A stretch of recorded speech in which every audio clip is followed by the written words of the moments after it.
L'actualité vue du net à présent, c'est un œil sur les médias avec Karim Yayaoui. Bonjour Karim. Bonjour. Et on commence avec le violent réquisitoire de Martine Aubry. Elle n'est pas seule évidemment à co-signer une tribune contre la politique du gouvernement. C'est vrai qu'elle n'est pas seule, mais à la une du Monde, elle est seule avec ce titre, le réquisitoire de Martine Aubry. Elle l'assume pleinement et c'est vrai qu'on le commente beaucoup aujourd'hui dans les médias et sur les réseaux sociaux, surtout à droite notamment.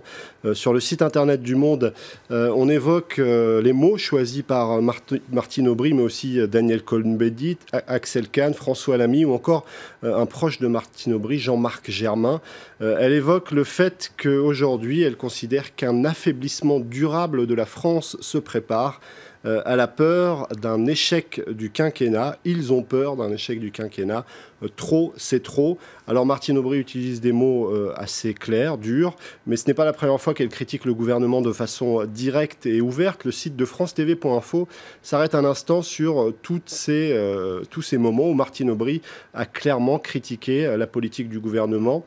Le 27 août 2013, elle critique la ligne globale qu'elle juge pas suffisamment claire. Le 18 juillet 2014, elle est contre la fusion des régions. On pourrait parler aussi du fait qu'elle s'est opposée au travail le dimanche, ou encore à Emmanuel Macron dans son ensemble, par rapport à son œuvre. Pour l'ensemble de son œuvre. Exactement. En septembre 2015, contre la déchéance de nationalité, on l'avait bien compris, mais aussi aujourd'hui contre ce projet de loi El Khomri. Alors évidemment, à droite, certains ont réagi. C'est le cas d'Éric Woerth qui explique que la goutte de nitroglycérine de trop pour la gauche, c'est peut-être ce code du travail revu et corrigé par El Khomri, Macron et Valls.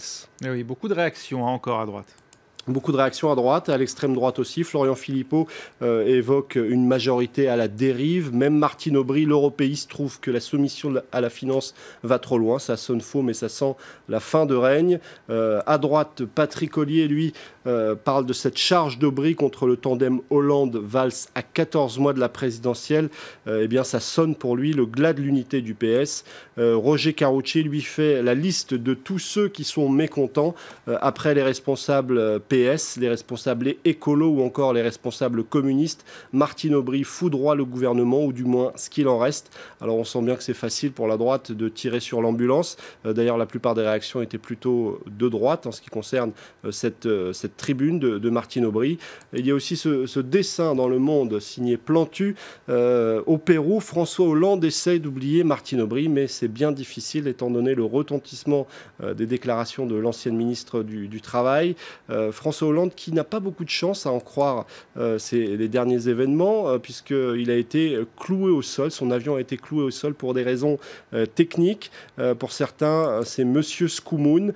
La Scoumoun s'abat sur la tournée de François Hollande entre pluie torrentielle, panne aéronautique et déclaration tribune de Martine Aubry. Ça inspire le dessinateur Baudry qui publie ce dessin sur son compte Twitter avec un François Hollande qui demande au pilote « Vous êtes sûr qu'il n'y a aucune trace de maroilles dans le moteur ?» Parce que ça pourrait être évidemment un coup de Martine Aubry. Oui, et puis il y avait une grève aussi pour l'accueillir aujourd'hui en Argentine.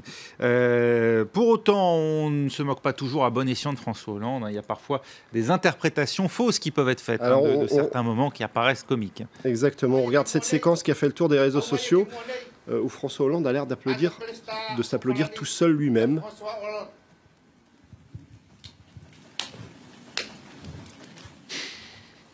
C'est vrai que c'est cocasse comme séquence. C'était à Wallis. Alors, même lui n'est pas enthousiaste. Même lui n'est pas enthousiaste. Il le fait presque de façon automatique. Et pour cause, on lui avait demandé de le faire. En tout cas, sur les réseaux sociaux, le petit journal s'en était moqué. Quand tu te kiffes grave, donc tu t'applaudis tout seul. Hashtag Hollande. En réalité, et c'est ce que souligne le site Arrêt sur Image, eh bien, François Hollande n'a fait que faire finalement ce qu'on lui avait demandé de faire, puisque c'est une tradition, la cérémonie du cava. Lorsque on appelle celui qui est invité, il frappe 3 fois dans ses mains pour signifier l'endroit où il est et qu'on puisse lui servir cette boisson traditionnelle.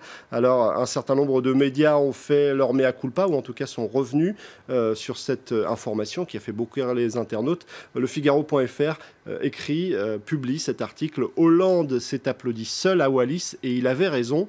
Le site de Arrêt sur Image souligne que du côté du petit journal, on n'a pas fait de rectificatif. Évidemment, cette séquence a fait le buzz, mais certains n'ont pas jugé nécessaire de faire ce petit éclaircissement. Merci beaucoup, Karim.